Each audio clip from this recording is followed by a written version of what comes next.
Click the link in the description for your free Amsoil catalog.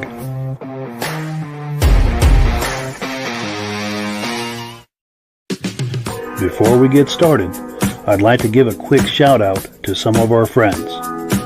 The Eastern Snowmobile Racing Hall of Fame. Search for them on Facebook. Central Minnesota Pond Racing. Search for them on Facebook. The historic Lancaster Motel for the ultimate Eastern trail riding adventure. Crane's Snowmobile Museum at 172 Main Street in Lancaster, New Hampshire. The Vintage Snowmobile Club of America Quarterly Magazine. The Bridge Street Garage Racing Team, the house racing team of the Vintage Snowmobile Podcast. The New Hampshire Snowmobile Museum at Bear Brook State Park in Allenstown, New Hampshire. And lastly, if you decide to advertise with the Vintage Snowmobile Podcast, this could be your advertising message. Good evening and welcome to the podcast. I'm really glad you're here. I have a robust lineup of vintage snowmobile entertainment on tap for you tonight, including a live guest. But before we get into all of that, I want to make sure that everything is working properly. So if you can see my face and hear my voice, I'm going to ask you to make a comment. Let me know where you're viewing this from and whether you are a first-time viewer or a regular viewer. Now, to our first-time viewers, I thank you so much for stopping by tonight. I hope you have a good time with us, and I hope you decide to come back here in 1 week's time. Actually, 2 weeks' time. We're going to be doing a rerun next Thursday because it's Thanksgiving. But we're here every week. In this time slot, we always have something playing to do with vintage snowmobiles. We simulcast to 8 different places across Facebook and YouTube. So wherever you're viewing this, just circle back and we'll have something waiting for you.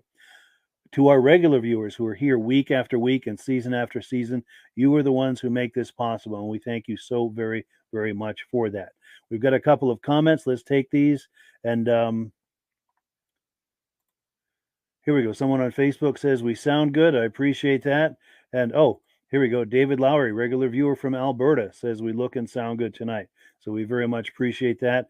Let's not keep our guests waiting any longer. Let's bring them on. Here we go. And turn on the microphones. How you doing, gentlemen? Good. How are you? Good, good. I'm doing good, Mike. Good. Glad to hear it. So for those who may not have met Jim Leighton in the past, he's been here every season of the podcast. He's been on the podcast at least 3 or 4 times. He should be a familiar face to the long timers here. And he always has some good show and tell for us. And I'm sure tonight will be no exception. What do we have waiting for us tonight, Jim? Well, we're going to do a little bit of replica stuff tonight. I got a friend that built a few sleds that he let me have, and he was kind of downsizing. I thought they were really cool, and he thought I should have them. So I got a few projects I want to do with them, and so tonight they're fresh out of his barn into mine, and we're gonna move on to getting something going with them this winter, just to have a little fun. Very cool. Very cool. Yeah, I can't wait to see them. Cool deal. Are we ready to switch your camera around, or? Yeah, we can. Here, let me Right. put my glasses on and see where the camera. Yeah. Where's the camera to switch it here? Typically, I think we move your finger up like that from the bottom, and it'll show a gear icon with a camera. Oh, right. Yeah. And it'll allow you to select between a front-facing and a rear-facing camera, and whatever one you're not on is the one. Camera. Okay, there's that. That shows my front-facing one, right? All right. The rear-facing. Back camera. There we go. There we go. I'm going to put your full screen. Whoops. We just dropped him. Oh, no. Okay. Yeah, I don't know. He must have either he or I pushed the wrong button and it dropped him. Hopefully he'll come right back on. Do you have many viewers from Buffalo area, Mike? I would imagine so. I would imagine so. Can you believe I live in Canada, and tomorrow I'm going to be raking leaves. Buffalo is expecting 6 to 8 feet of snow in one day. Unbelievable. And you're only 2 hours from there. Yeah, I'm 2 hours north. But Wow. They're on the other side of the lake, so they get more snow than we do. So they're getting some of that lake effect, quote unquote, magic. Yes. They may not be thinking of it as magic. It'll be a holiday for everybody tomorrow. There'll be no one on the roads. Everything will be shut down. Yeah. Unreal. If you're going to go to work, you go by snowmobile. Yeah, for sure.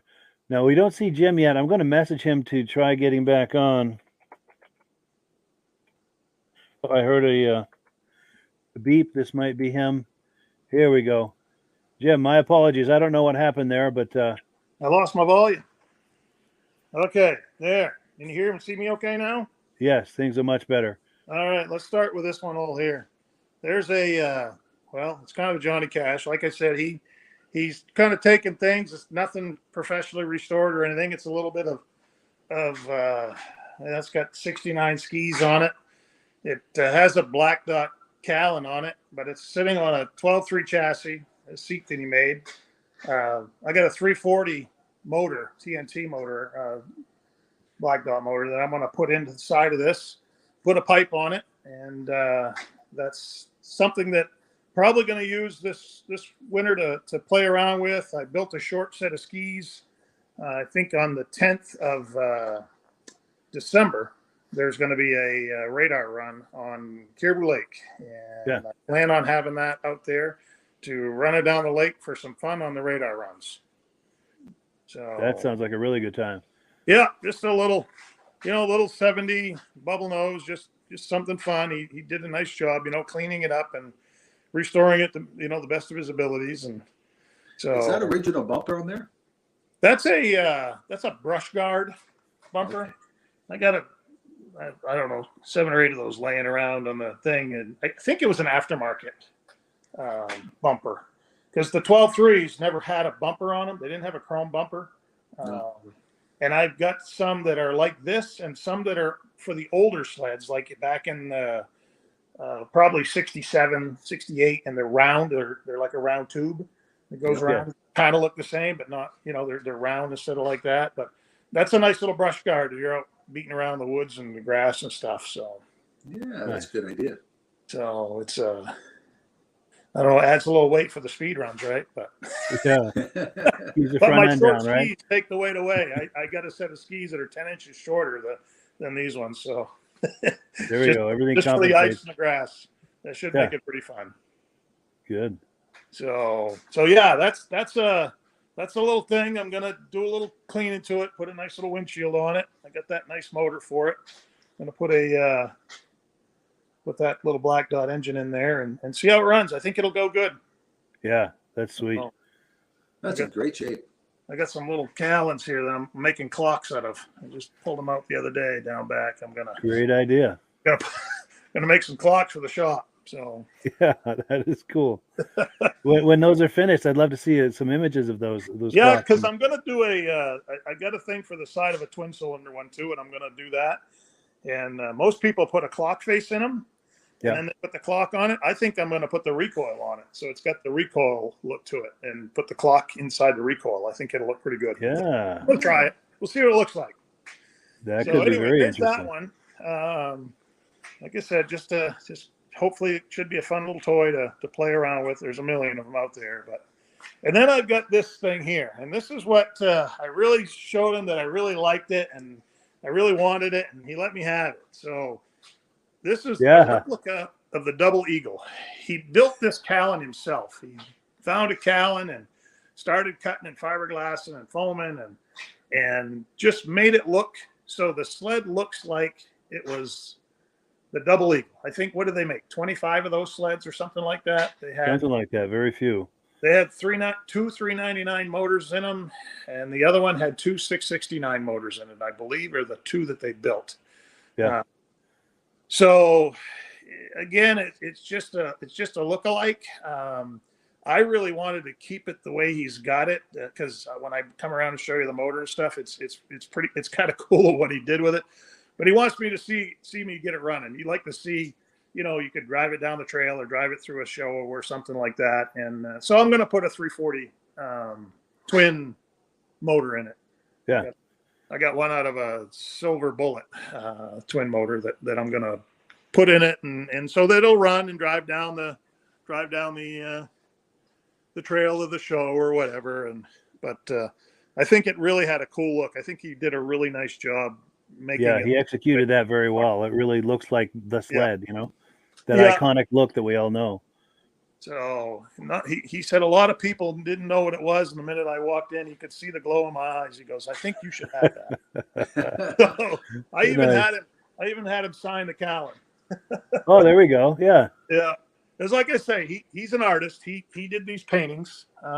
He does paintings like this stuff. Yeah. All the time, and so he really, just handy. But very the creative. motor itself, he had to have a motor for it. He just found parts and pieces. This happens to be a 371 out of a 69. And so he kind of started throwing it together as it was all apart. The carburetor's stuck on with some sheetrock screws. The coils are actually cardboard that he made out of cardboard, made them look like real coils out of cardboard. Wow.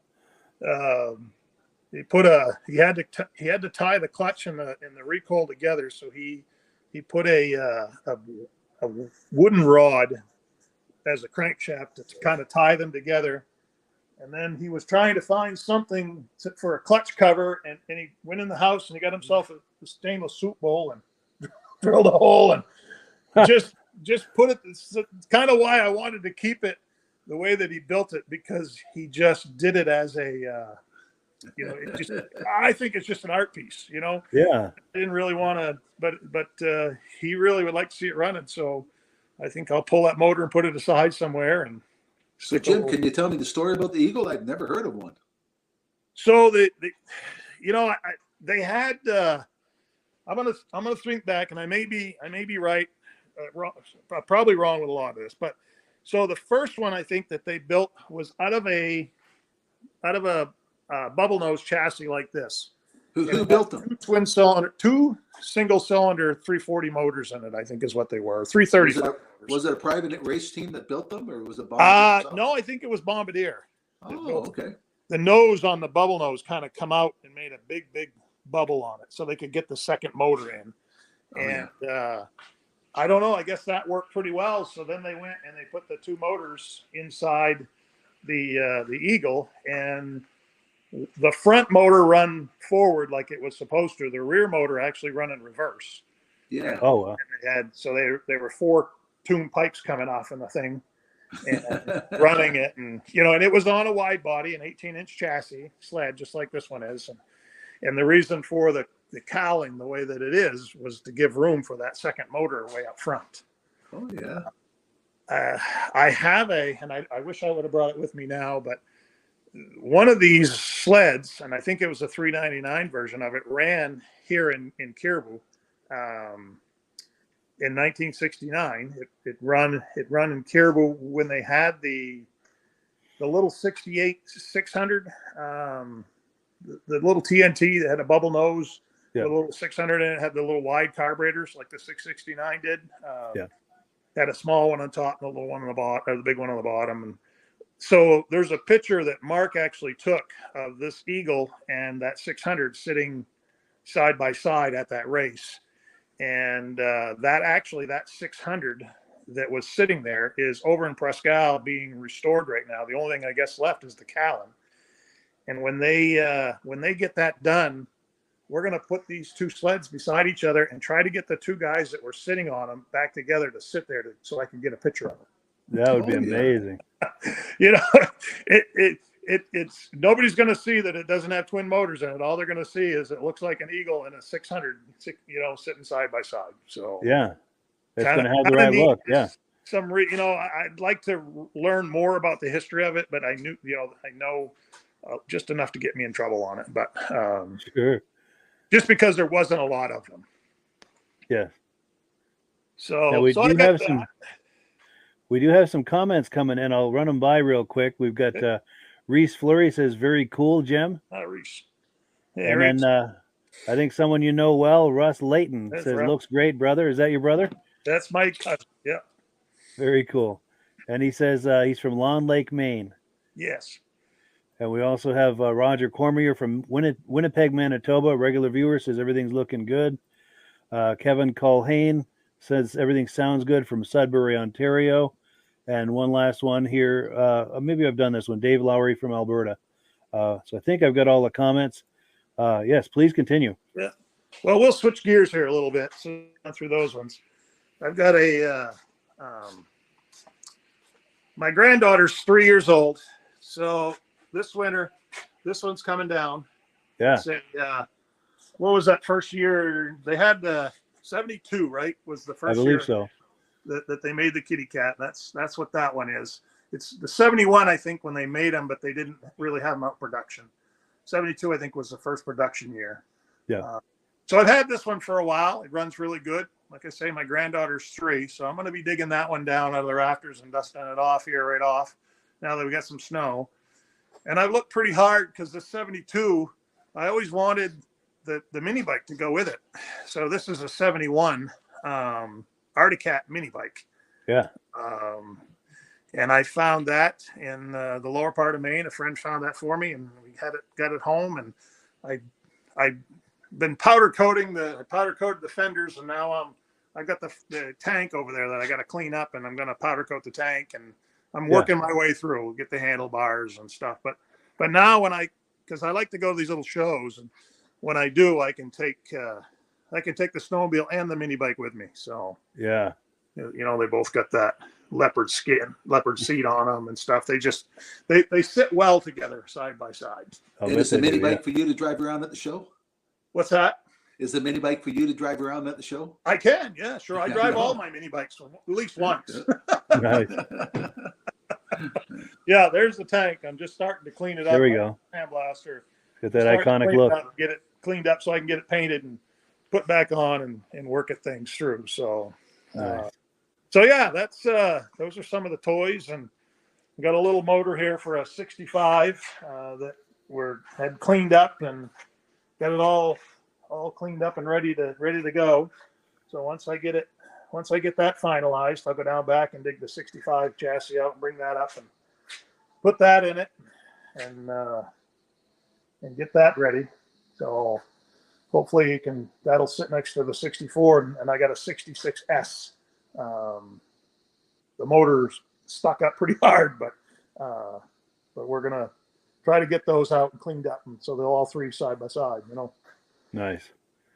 But yeah, that's kind of what I got here in the shop at home, and just to kind of play with and make my own. we could go down to storage, but it's awful dark down there. Sure.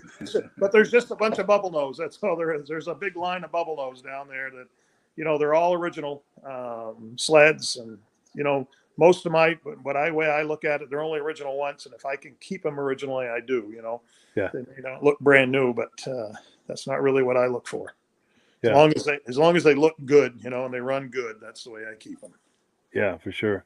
So we've got a comment that's come in. Roger Cormier says, very cool looking double eagle replica. Awesome show and tell. Thank you for sharing. yeah, you're welcome. Cool deal. A lot of fun to do this. Get to see everybody's collections. Without this, you don't get to see what people have. Yeah. In fact, you're right. That's one of the things I really like about this podcast and excites me about it is the possibility of being able to bring people like yourself on for show and tell so people can see what others are doing in this hobby. I consider it as holding a mirror up to the vintage snowmobile hobby so we can all see what the others are doing. Right. And yeah, I would say that's probably going to be the most satisfying part of it for me is to be able to go in people's garages like we are now and see what people are up to. See what's in the corners. Yeah. Yeah. Yeah, for sure. And you were mentioning the other location where you've got those bubble noses. If you're ever over there with the cell phone, if you're able to take some video, send it to me. We'll share it on the podcast. So we'll bring you on so you can kind of set it up, talk up the clip and everything. Yeah, I can do that.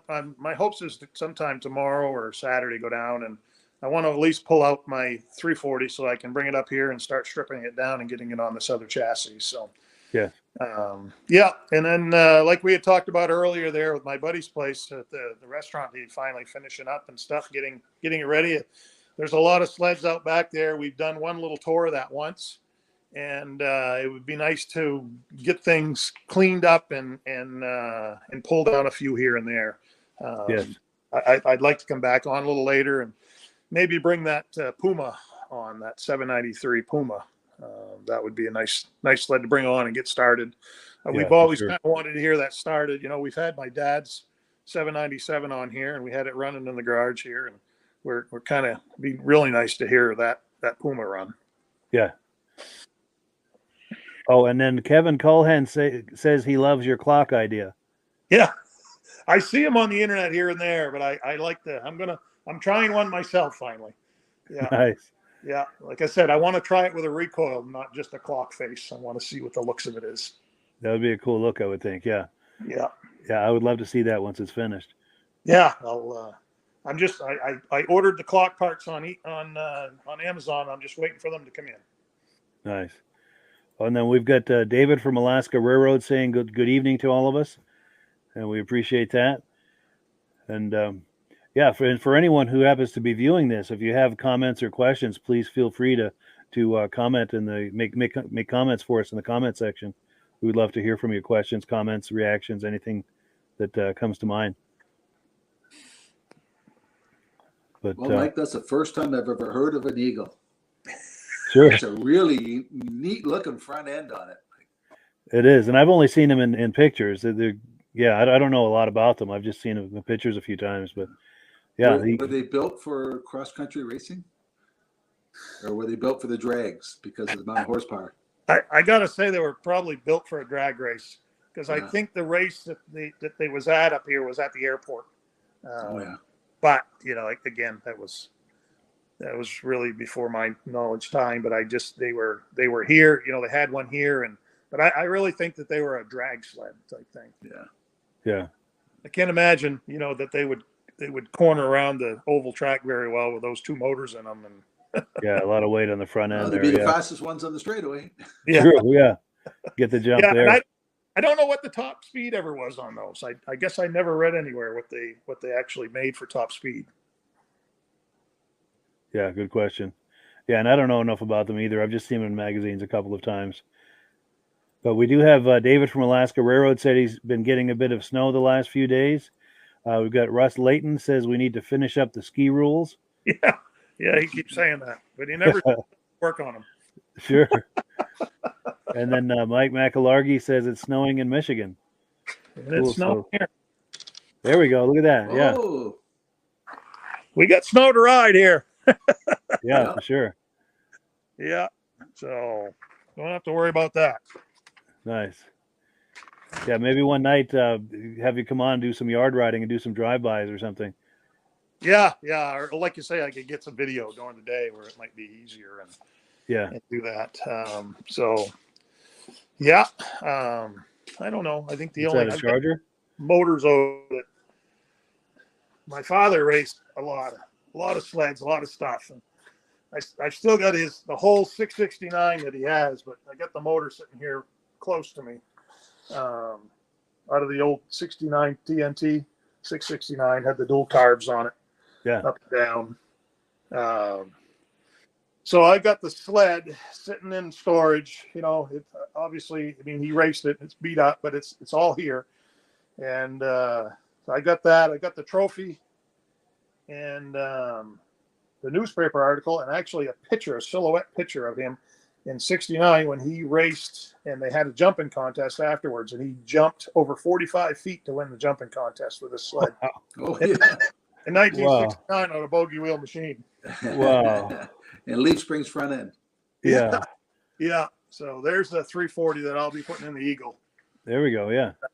That's a silver bullet motor. I'll put that in, and then there's a little 299 motor.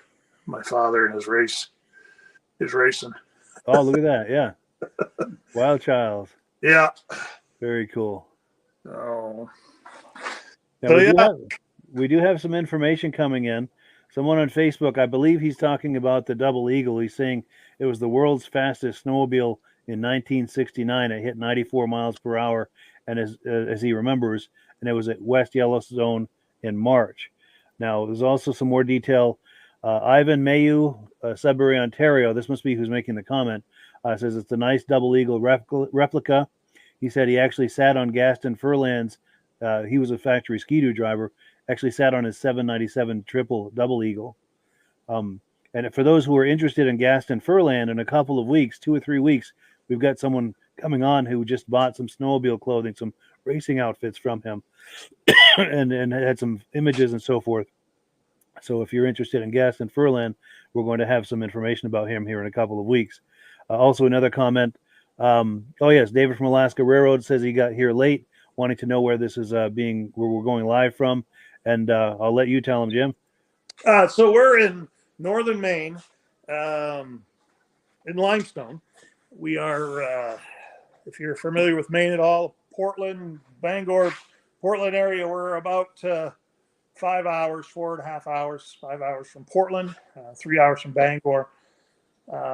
So I live, my farm borders the Canadian border, and Grand Falls, New Brunswick is kind of right off to the side of us here. And there's probably another hour and a half or so, maybe even 2 hours to the Allagash.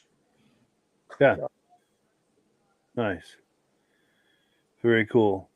So yeah, Jim, I'd love it if you could stick around for a while. We're going to continue with the program, do some announcements and look at some videos, but we'd love it if you could hang around with us and participate in that.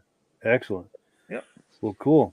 So the next item on the agenda, I'm going to pop that on the screen. We're on item number 2, and this is an opportunity for Rob to talk to us about AMSOIL. And I'm going to put you full screen, Rob. Okay, Mike. AMSOIL is 100% synthetic oils. They have a complete line of different kinds of synthetics, right from engine oils, Signature, good for 25,000 miles, XL, good for 15,000 miles, and OE that you change when the light comes on. And we have a complete line of gear lube, automatic transmission fluids, diesel oils, compressor oils, everything, including snowmobile oils. In 1972, AMSOIL was the first synthetic oil company to ever come out with 100-to-1 snowmobile oil. And Tim Bender, Jacques Villeneuve, the Visaires, the Deckers, all those guys all ran AMSOIL synthetic, AMSOIL snowmobile oil in their machines. And a lot of those guys were running at 300-to-1. That's why I got involved in the snowmobile racing. Tim Bender talked me into it in the 79 SRX I was running. It was supposed to be 15-to-1 oil mixture, and I kept fouling plugs. Tim told me, switch to AMSOIL. At 100-to-1, the machine ran so much better. Still have the motor running. AMSOIL has a complete different type of system where you can buy the oil. You can become a preferred customer, buy AMSOIL directly from them, and save 25% on all the product. You ordered $100 worth, you get free shipping right to your house. On your birthday, they give you a $5 coupon, and when you go to renew, they give you another $5 coupon. And every month they have some kind of special deal. So this month, if anybody buys $150 worth, they're going to send you a free hat. Don't know what kind of hat they're going to give you, but they have a number of different kinds of hats. So if you order $150 worth, you can either get a hat, either one of the hats. Plus, you get the discount on the product and free shipping, and the product's shipped right to your house. You can mix and match. You don't have to get a whole case of something. So if you want 4 bottles of small engine, some oil for the snowblower, and some oil for your car, or diesel fuel conditioner or something like that, Amsoil has it available. Anybody that wants a catalog, they let them know what Amsoil has available, or wants to know how to sign up on the bottom of this website, Mike has his information. Absolutely. Right there in the comment section, there are links to get the free catalog. There's links to learn more, links to the preferred customer program. And one of the things I really like about the preferred customer program, it's similar to a Costco membership. It's $10 for the membership. And in most cases on your first order, you're going to save more than your $10 investment. And so once you've signed up for that preferred customer program, you're always going to buy at the deepest levels of discount that Amsoil has to offer. So it's an incredible value. And I'll pop this on the screen one more time. And as Rob said, there's a link in the description if you'd like to join this preferred customer program, which is an incredible value. The link's right there in the description.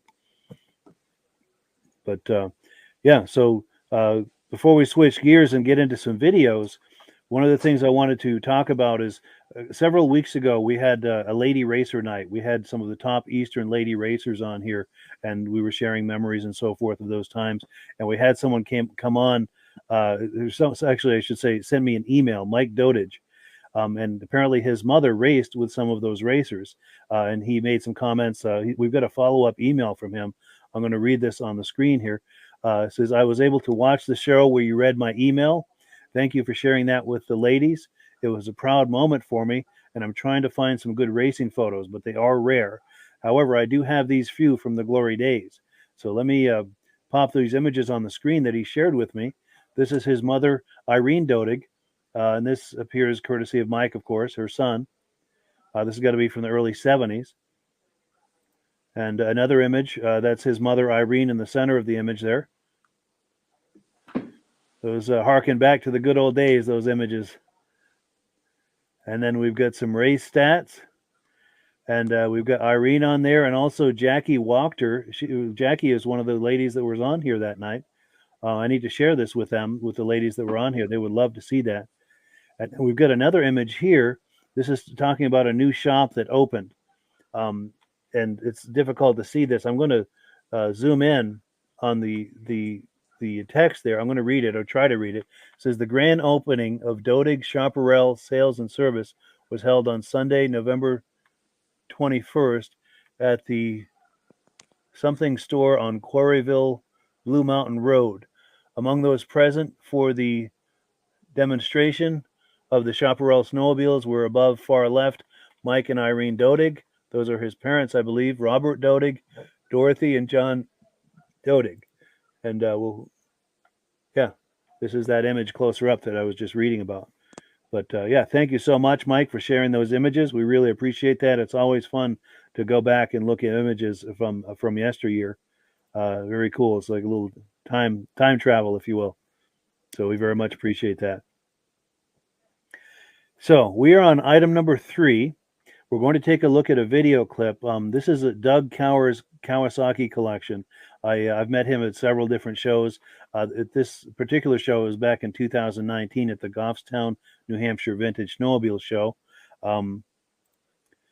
Just takes me a moment to pull up that video clip, and let's take a look. Here it is right here. I'm originally from Michigan, but I live down in Woburn, Mass. These 2 sleds here are the original owners from Chicago area, out in Illinois. My buddy bought them both like about 5-6 years ago, and I picked this one up last year, and just this year he ended up selling that one. So now these 2 sleds are staying together. They're both original. I got all the paperwork on this one here that shows how much they paid for it. Shows where it came from, what they traded in for, an SS440. That's basically the bill of sale. Wow, from the original transaction. Yep. That's wild. Original transaction. Still, even original little booklet. The owner's manual. Yeah. Still have that. Nice. You can see how mint that is. Yeah. That's amazing. I got this one out last year. The first one I had, I was up at the Andover show up there in New Hampshire. And I took it out for a nice little ride. It goes pretty fast. Yeah, I bet it does. And it doesn't even, as you can see, if you want to come around, Yes, yeah. it's under 600 original miles on it. This one has about 1,200 miles. Not even 600 miles on it yet. Wow. Look at a little glare off of there.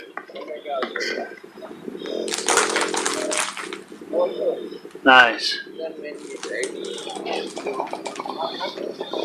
The Interceptor, about 1,200 miles. Limited production. They only made 600 of these, so it's pretty rare. Yeah. Last year, the production too, they only went from 78 to 82. That was the last sled they made. So this is the last production run right here? Yep. Last production run, as you can see.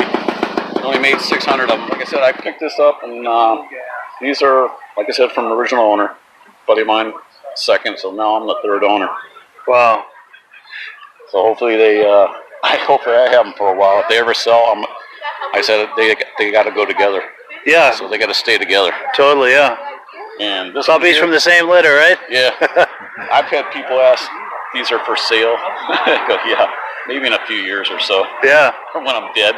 Yeah. But yeah, these are investment grade snowmobiles right here. oh yeah, like I said, everything's original to them.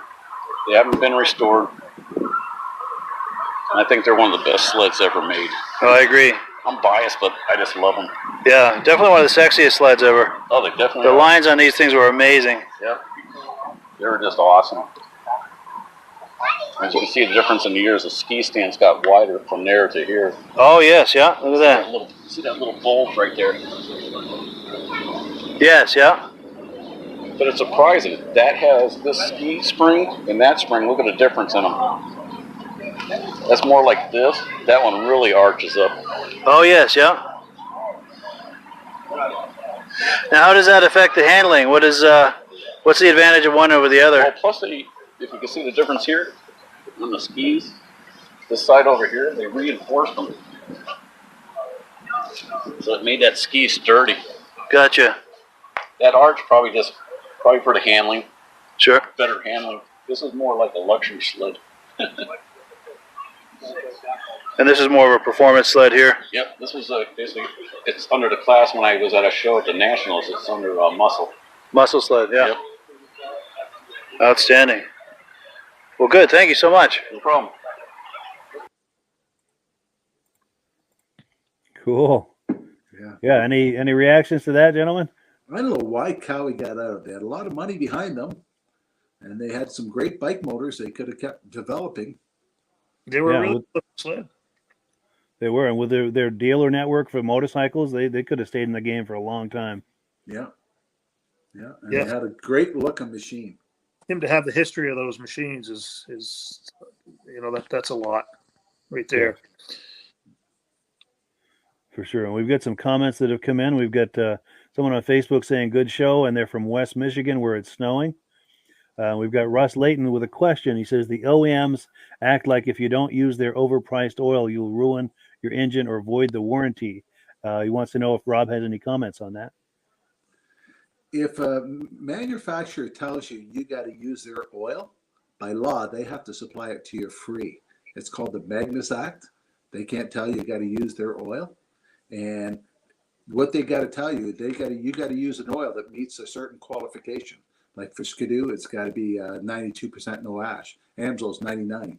Amsoil outperforms the Skidoo oil. And you know what? Skidoo doesn't make their own oil. It's made by another oil company. Sure. Yeah, Sure. They put up bids. Whoever puts the lowest bid in, that's who gets made the oil. So they don't go by the best quality. They go by the best, whatever they get the best price on. Sure. Yeah, and all the manufacturers do that. Even the automotive manufacturers do. Yeah. And it sounds like AMSOIL exceeds those minimum levels that the OEMs call for. Yes, over exceeds it. Nice. That's cool. So you know you're getting something that's not going to damage the machine. Yes, yes. And look at the factory change for Skidoo, Villeneuve, the Deckers, all the big factory teams all ran Amsoil. Good point. And they could have got free Bombardier oil, but they came and bought Amsoil because it outperformed it. Gave them a competitive edge. That you're right. That speaks for itself. Yeah, for sure. And then we've got David from Alaska Railroad saying, nice Kawasaki's. Always wanted to ride an Interceptor. And then we've got someone on Facebook saying 1982 Interceptor is one of my all-time favorite sleds. It won the 1982 Snowgoer Shootout. Very cool. And then we've got someone on Facebook saying very nice sleds. And one more, we've got Russ Leighton saying, thanks, Rob. Yeah, thanks for answering that question. Yeah, very cool. Very cool. Any final comments on the Kawasaki's before we move on? If Russ sends you an email, I'll send him that act. Yes. Tell Russ to send you an email, and I'll send it to you, Mike, and you can send it to him. I'm going to pop the email on the screen here if I can find it. Right here. Right at the bottom of the screen there. Russ, if you're able to email me at that email address, I'll forward your contact information on to Rob, and he'll forward you the details of that act. And I think he's going to show us. Amsoil has a big promotion thing out. The freedom to run. You have the choice to choose any lubricant you want that meets that manufacturer's. Yeah, and that's under Magnus Act. Magnus Act. Yeah. That is good to know. Very cool. Very cool. Let me move this email address. We do have even more comments coming in. We've got Russ Leighton. Okay, he's popped his email address on the screen. I won't keep that on there real long just for his privacy, but I'll circle back to that. Josh Leverker. Okay, yes, our good friend Josh Leverker. He was on here a few weeks ago. He says, from what I've been told, Kawasaki stopped doing sleds suddenly and used their factories to make military equipment. Interesting. Didn't know that. That happened. Deal. Yeah. Well, cool. So we are on item number 4. This is some footage I got this past winter when I went to the Crane Snowmobile Show in Lancaster, New Hampshire. I wanted to go live from that show, but it's funny, at that location, sometimes I have a good signal, other times I don't. And the quality of the signal has everything to do with the image quality when you're going live like that. So unfortunately, the image quality in this is not the greatest, but we've got some interesting things happening in this video. We have a chance to meet Paul Crane, who was the first American to ride a Ski-Doo snowmobile in the U.S. or Canada, and he also was involved in the first import. He was involved in importing the first Ski-Doo snowmobiles into the U.S. and setting up some of the first Ski-Doo dealers in the U.S. So we're going to meet him. He was the one hosting this show. Also, there's Aaron Selly in here. We speak to him real quick. Usually his family has multiple generations. His father, him, his kids, his nephews, nieces and nephews, multiple generations, and they bring all of these snowmobiles to these shows. Very, very active here in Vermont. And they have a lot of the antique rear engine sleds, things like that, which have been on this podcast in the past. The other thing we're going to see is an Arcticat EXT owned by Steve Fenoff. And he won the Lancaster Grand Prix with that sled in 1971. I think those are the details. I hope I have them right. The reason I'm mentioning Steve Fenoff is because later in the podcast, let me pop the menu on the screen, item number 5, we're going to see Steve himself inducted into the Eastern Snowmobile Hall of Fame, which was last year, 2021. So we're going to have a chance to meet Steve and watch him be inducted into the Hall of Fame. So with all of that out of the way, let me pull up this video. As I said, it's poor image quality, but there's a lot going on here for us to look at. Let's do that right now.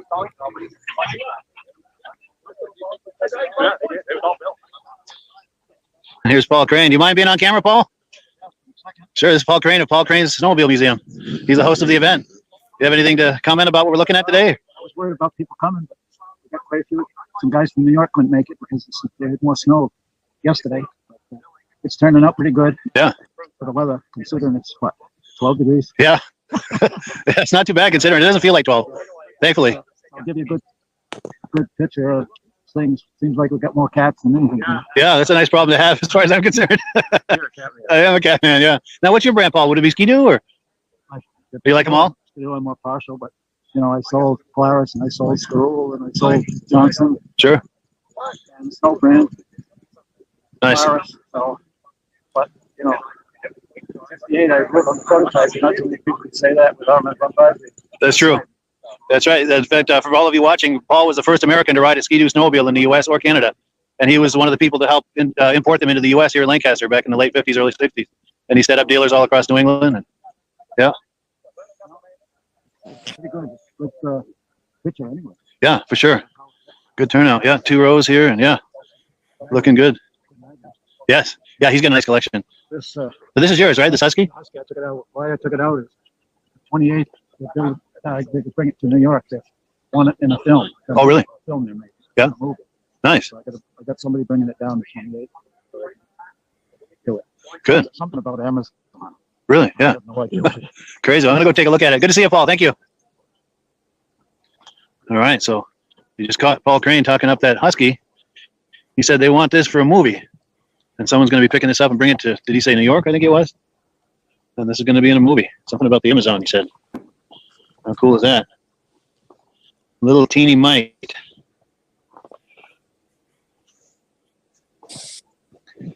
Yeah, these are some of the early experiments. They make a modern version of this. One of the issues with this when they came out, there were a lot of positives about it as far as it would go a lot of good places and everything. But let's say you're taking this, you're going to climb up a snowbank. If your knees are right here, your knees could get caught under this bar when that bar tips down as it climbs the snowbank. And they had some issues with that. But other than that, these were really, really good. And they were compact. You could put them in the back of a station wagon. Hey, there he is. Aaron, how you doing? Good. Mind being on camera? Cool. Live on Facebook and YouTube. This is Aaron Sally. He's a collector from what part of Vermont? Cabot. Yeah. Nice. You guys sleds here today? Or? Yeah, just one. Yeah. Nice. Your dad and brother coming and everybody here? Brother and nephew. Yeah, good. Good. Keep the tradition alive, huh? Yeah. The next generation. Good. All right. More cats here. Yeah, Paul was right. There's plenty of cats today.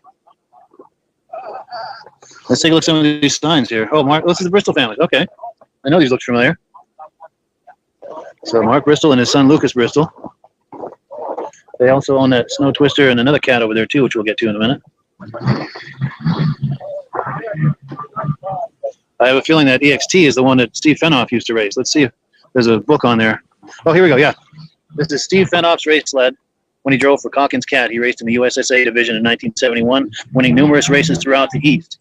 And he was reunited with his sled in September when they had the Eastern Snowmobile Racing Hall of Fame induction ceremony.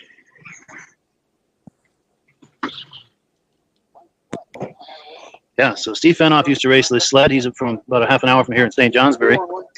And I don't know, it ended up in a barn or something, and Lucas Bristol bought it. And he was reunited with the sled this past fall when he was inducted into the Eastern Snowmobile Racing Hall of Fame, right here at the museum. So a lot of history and stories around this sled. These are some of Bud Gordon's snow jets and Kawasaki's.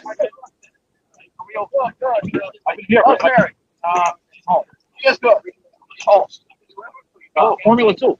Oh boy, I got a lot of hours working on one of those pieces. Wow. Yeah. There's plenty of motor sticking out of that one. Yeah.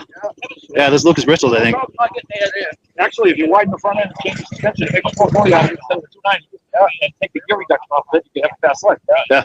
And in fact, Mike Louders in 1974 won Mod 3 against Jacques Villeneuve at Eagle River. He won Mod 3 on Formula 2. All right. Yeah, 10 lapper. Wow. Formula 2. They didn't come out of the hole because they had a short track. Cable steering.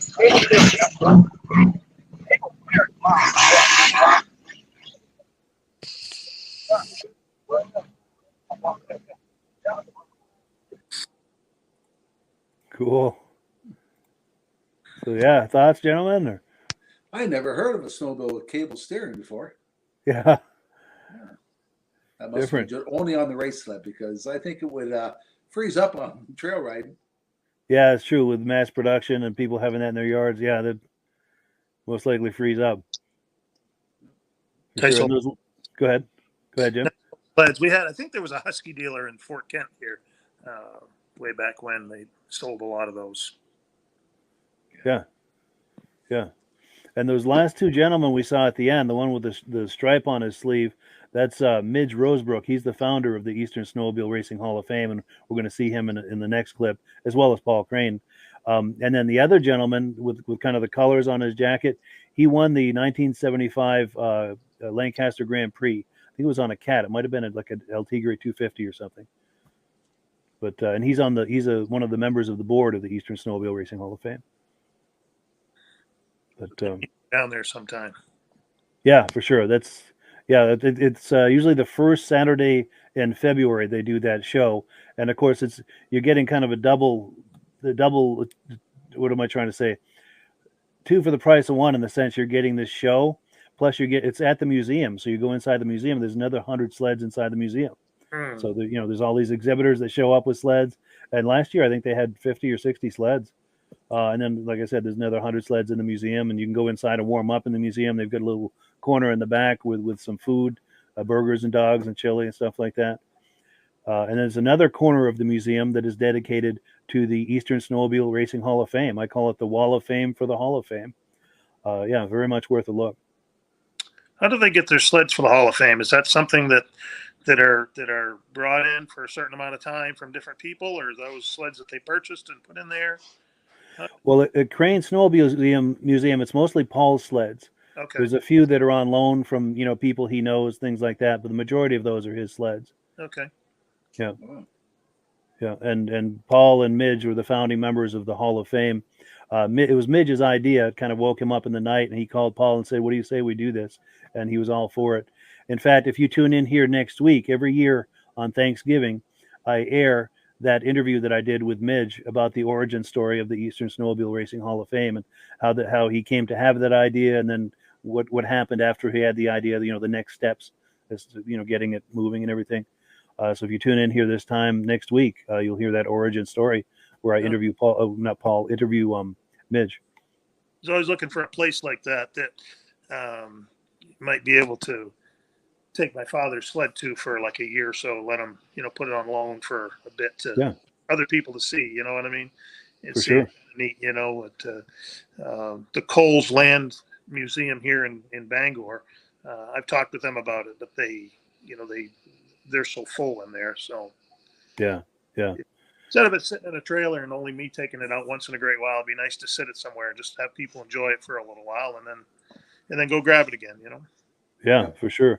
In fact, what we can do after the podcast, if you want, you and I can email privately, and I'll get you Paul's contact information, and maybe you can put you in touch with him to ask him about that. Yeah, he may be open to something like that.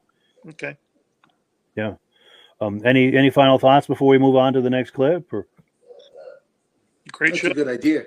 That's a good idea to do that for your dad's snowmobile. That way, I think you should do that for the Eagle, because I'd like to see that. Yeah, for sure. I don't think there's one of those in the museum, is there? No, those are pretty rare. He's got some rare sleds, but yeah. Cool. So let's see. We're on item number 5. We're about to see Stephen Fenoff inducted into the Eastern Snowmobile Racing Hall of Fame in September of 2021. So it just takes me a moment here to queue up that video. And here we go. All right, next inductee. Let me just tell you this. There is probably no better racer in New England than Bob Fortin on that Skidoo. He won the 295 class and the 340 class every weekend, everywhere, for about 2 years, 1970, 1971. It was Bob Fortin that won, and then whoever else filled in on the field, but it was Bob Fortin. So we all knew in the 1971 Grand Prix who was going to win the 295 class and who was going to win the 340 class. It was going to be Bob Fortin. The problem was nobody told Stephen Fenoff. There's a little attic cat up there next to the building with the engine sticking out, a little 71, what do they call those, EXTs? That's an EXT special, and how special that sled was. Because he cleaned our clock here in 1971, and Stephen Fenoff's name is on the Kilkenny Cup. Stephen Fenoff, would you come up here, please?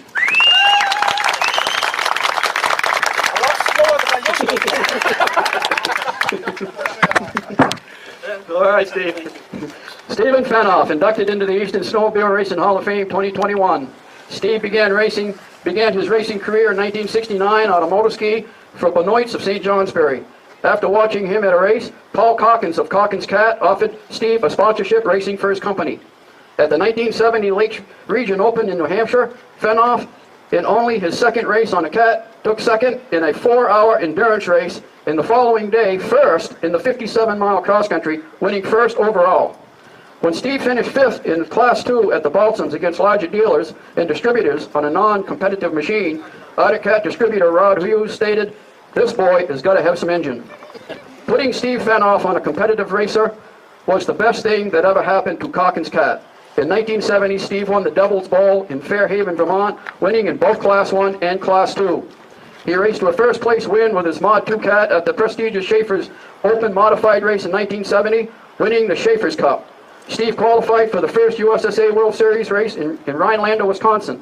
Driving the race of his life at the 1971 Lancaster Grand Prix, Steve won overall in Mod 2, having his name engraved on the famous Kilkenny Cup. Steve finished first in both Mod 1 and Mod 2, winning overall points to take home the Governor's Cup at the Massachusetts State Championship. Steve also grabbed a first place and a second place at the Paul Bunyan Open 2 years running. Steve Fenoff has won a countless number of other races, both sanctioned and non-sanctioned events during his career, making him one of State of Vermont's all-time top snowmobile racers from the golden era. Mr. Steve Fenoff. Ah, boy, look how young that guy was. First of all, I got to thank everybody. This organization is so great. I'm not as good as some in pulling out everybody's name, but without them, we wouldn't be here, and we got to thank them very, very much. And isn't that right? Matter of fact, let's give them a good hand, all right? The wives that Nolan mentioned a lot of times either, and they just help so much. And I've been coming to this, and it's fun. And seeing all the drivers and everything, ladies and men, it's really an honor. It really is. And Lucas brought my machine that I won the Lancaster race with in '71, and that's such a thrill, and thanks to him. And I started out, as he mentioned, it's hard. He reads off all that good stuff, you know. And Benoit you have to thank, because that's where you started. But right here is a gentleman, Paul Calkins. He saw something in me, and that man, thank you. He built my engines and stuff in his just his workshop. It wasn't a dealer or anything. And the Balsam race meant so much, because if it was cross country, I was good. And we won, but when it came to the tracks, we just plain didn't have the horsepower. And Rod came up after that Balsam race, and like I said, we left, there was a big oval, and we left dead last. Went into the cross country, we came out first. Before we got to the finish line, we were fifth. And Rod came up and he says, that boy does, and that was a big change. He says, that boy needs an engine. So he gave us some cylinders, and Paul went to work. And I can say this right out, that Paul Calkins built some of the best engines that ever raced. Yep. He really did. And the sad part is he didn't get this machine going until about mid-year, and then she really talked, but I couldn't quite get in. But we could have made him really worry at the World Series. That's one that I missed, and I'm so sad that I missed. But that was a big part of it. And then we went, there's a race I have to mention that wasn't actually sanctioned by this, but it's so big. The first World Series in Rhinelander, Wisconsin. We went to West Yellowstone first. The week before, we drove out, and I was fortunate enough that Rod he hired me to go with the machine so we could take him out, because I didn't have any money to fly out and that stuff. So we went out to West Yellowstone, and it was a huge race. We was in the A mains. There was only 6. I only finished like 4th, but that to us, for being that far away and everything was super. Then we went to Rhinelander, Wisconsin, the first World Series. Let's put it this way, my cat didn't know how to swim. And so we did not do that. Well, I admire a cat sitting beside me, and he pulled it out, and I wish I would have talked to him that day. What's happening, Mass? Thank you. Could you guys come out here with me, please? I was afraid this would happen. I have had time remembering my name at times. But That's where I got my wallet. Yeah. But down there, we had a tremendous day. That was my biggest winnings that day to us. Like I was taking home at the time probably $85 a week and living on it. And we went down that day and won 1 and 2, Mod 1 and Mod 2, and we took home $2,200, and I was so proud of that, man, and all of these things. Then I find out later on that the 650 and 800 class was making like $5,000. Talk about hurting your feelings. You win the Governor's Cup and everything, and you bring home 22. But no, that was a lot of fun. Okay, and thank you, everyone. Dave, he's one of the great Vermont drivers, and Roger Poland. We got 2 Vermonters here. Yes.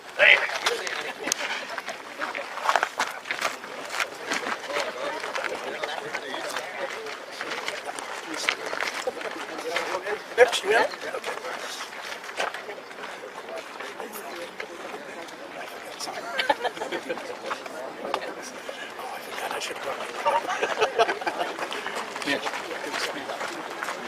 What's that?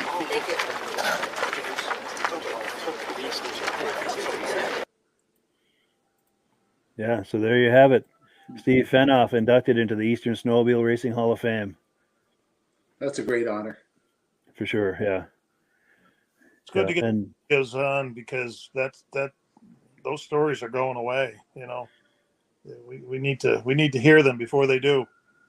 I agree. Yeah, there's a sense of urgency to try to preserve all of that. Absolutely.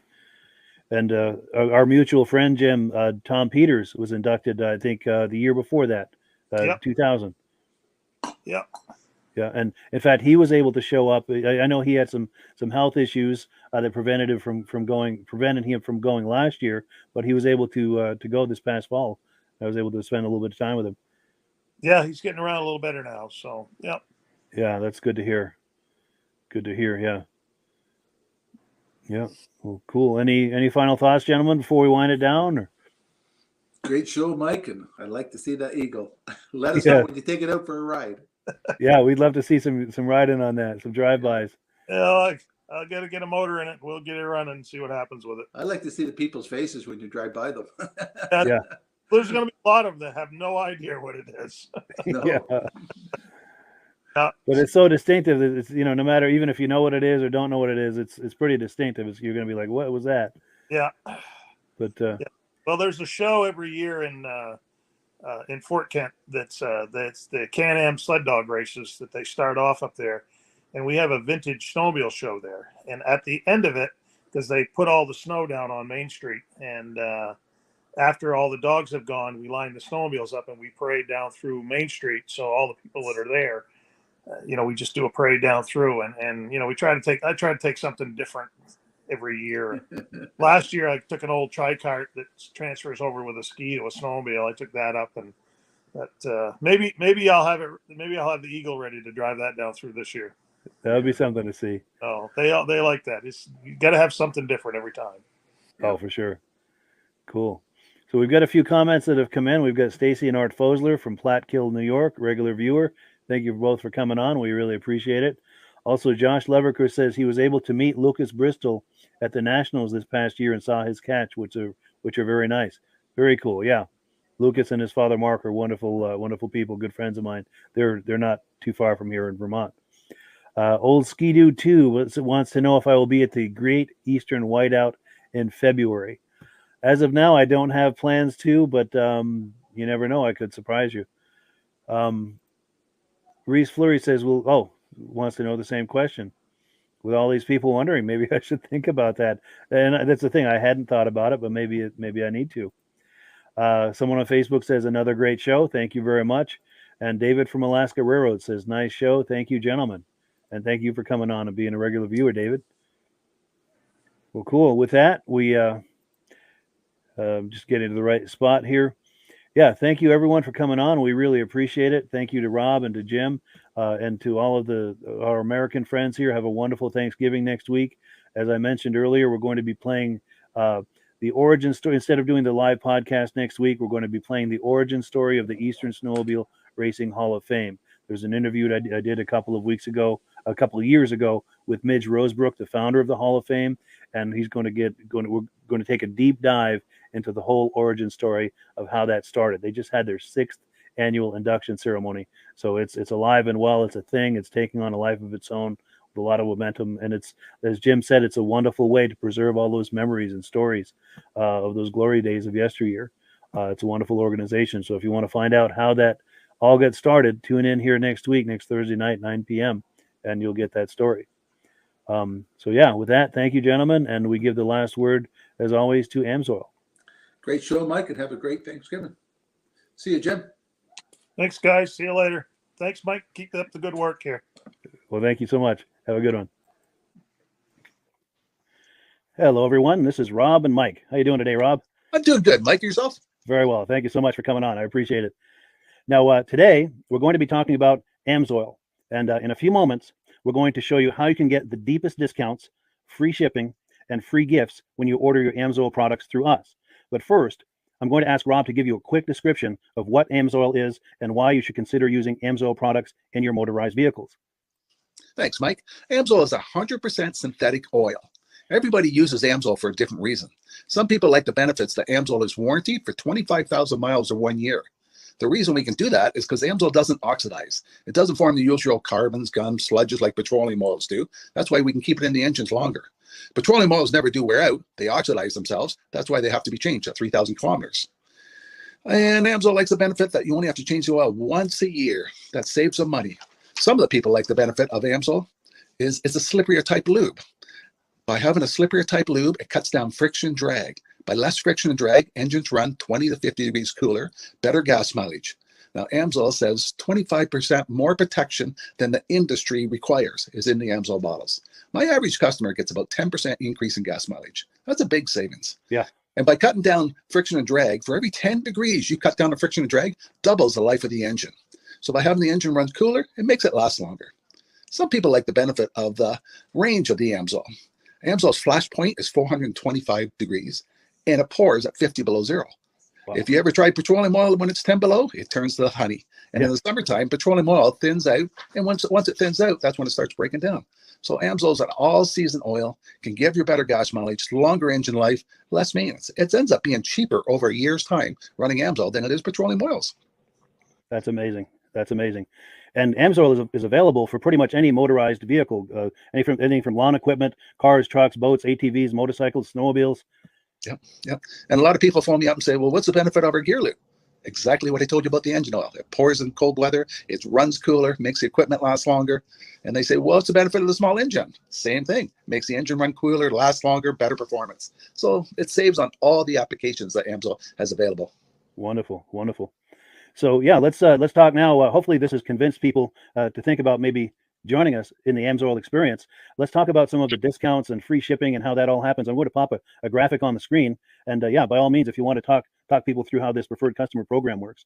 AMSOIL has a number of different programs. One of our main ones is a catalog customer, where somebody can order directly out of our catalog. If they order out of the catalog, they order $100 worth, AMSOIL will ship it right to their house. But our best program is our preferred customer. For only $10 for 6 months, you become a preferred customer, you save 25% on all the product. You order $100 worth, they're going to give you free shipping. You don't have to order a whole case. You can mix and match. Say you want 4 bottles of small engine, 7 bottles of 5W30, and a couple of gear loops. You can mix and match. You can order 1 bottle at a time if you want. There's no minimums, no maximums. By being a preferred customer, you save over 25% on all the products you're going to buy. AMSOIL sends you extra gifts, a $5 gift certificate on your birthday, $5 when you renew your account, and stuff like that. So it's a good way to save on some of the products you want to buy. For sure. Yeah, it's an incredible value. And this is the deepest level of discount that anyone can get when ordering AMSOIL. Is that correct? It is. Wonderful. So let's take people through the step-by-step experience of placing an AMSOIL order. Then that would include signing up for the preferred customer preferred customer program, so they can receive those deepest levels of discount. So let's go to the website. This is what the website's going to look like. These are some screenshots. Once you go to amsoil.com, there's a link in the description, or you can just type that into a browser, amsoil.com. This is the page you land on. At the upper corner of the page there, you see how I've circled in red. That is the link to click, the Join Now link. That will take you to the Preferred Customer Program page, where you can take advantage of all of these discounts and free shipping and everything that we've just been talking about. This is what that page looks like. In the lower right, you're going to click Join Now. This will pop up. You select the duration you'd like, whether it's 6 months or 12 months, and click Add to Cart. Now, once this pop-up goes away, you'll be back on the main page. And the upper left, you'll see where I've got that red arrow. It says Shop. Now you can start shopping for products, and on your very first order, you're going to get these discounts and the free shipping as long as it's over $100. You'll get all of these benefits right away. So once you click Shop, it's going to take you to the product page. There's different types of oils, lubricants, so on and so forth. For the benefit of this exercise we're doing now, I'm just going to click motor oil. It shows different types of motor oil. Let's click gasoline. Now this takes us to an item. It's their synthetic motor oil. And you can see the item there, and there's choices for different viscosities. But take a look at the price. Let's take a closer look. Let's zoom in. But if you've joined the preferred customer program first, you're going to automatically get the deepest levels of discount. That's what we're looking at here. You're saving $3.80 on that quart of oil. Instead of paying $16.29, you're now paying $12.49 for that quart of oil. That is the deepest level of discount you can possibly get. And then you just add the quantity that you'd like. You select any other items that you're thinking about, add them to the cart. And once you click add to cart for the final time, you're going to see this come up at the top of the screen. It's going to show your items and your the total that you're at so far. Pardon me. And then you just click view cart in the upper right, and that'll take you to your cart. Take a close look here at the upper right. That blue box shows that you're getting free shipping. You're eligible for free shipping on this order because it's over $100. That little yellow box shows that you've got the preferred customer membership on your order that gives you the deepest levels of discounts for the next 6 to 12 months. And then below that, you've got the items that have been selected. For the exercise here, I selected 9 quarts of the signature series, but that brings us up over $100 for the free shipping. We're saving $34.20. And if you're ready to finish, you click checkout now, and that takes you to this screen here. If you haven't signed up with an AMSOIL account at this point, just click in the lower right to create an account, create a new account. It's going to ask you for some basic information, name and those types of things. Now let's take a closer look. You'll see this gray shaded box. This is a very important box. This is going to ask you if someone has referred you to AMSOIL. And if so, please enter my name. My name is Mike LaPierre. It's spelled right there on the screen for the correct spelling. And also the referral number, 304-555-94. That's how you make sure that Rob and I get credit for this. Now, in the interest of full disclosure, I have signed up for AMSOIL under Rob. So when you order using this referral number, Rob and I both benefit. So if you enjoy these podcasts that we're doing, this is a wonderful way to support the podcast, because when you order using this referral number, Rob and I both benefit. And the commissions I make go directly toward offsetting the cost of doing these podcasts. So I thank you in advance for that, for using my referral number. I very much appreciate it. And once you've done that, you just go into the next screen to enter your payment information, and you're done. Now, once you've placed your order that's over $100, and that order includes your AMSOIL preferred customer program, you are now eligible to get a free DVD from myself. Now, this is going to be either a muscle car DVD or a vintage snowmobile DVD. Use the email address on the screen, wkspodcasts@gmail.com. Send me an email. Let me know which DVD you would like me to send you, the muscle car or the vintage snowmobile DVD, and I'll get that right out to you. As you're typing in that email, in the subject line, be sure and type in capital letters free DVD requests, so it stands out as I'm checking my email, and we'll get that right out to you. So I guess the last thing, Rob, that we wanted to talk about is if someone is considering AMSOIL as a business opportunity. Yes. If anybody has a retail or a commercial account and they would like to buy directly from AMSOIL, just send Mike a line. He'll show you how to set up, and you can buy directly from AMSOIL. But if you are interested in starting your own part-time business, a part-time business that can grow into a full-time income, Mike and I will show you the AMSOIL marketing plan. AMSOIL has a large selection of products that cover almost every application.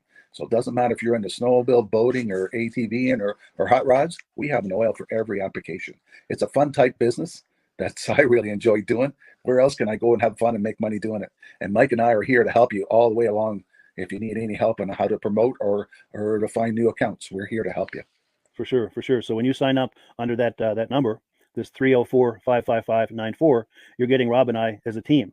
Now, Rob has been doing AMSOIL for 40 years. Can you believe that? 40 years. So he knows every aspect of this business, and he knows all of the ins and outs of the products. So he'll be able to help you with any kind of product questions or any kind of questions to show you the different business models that you can do with AMSOIL.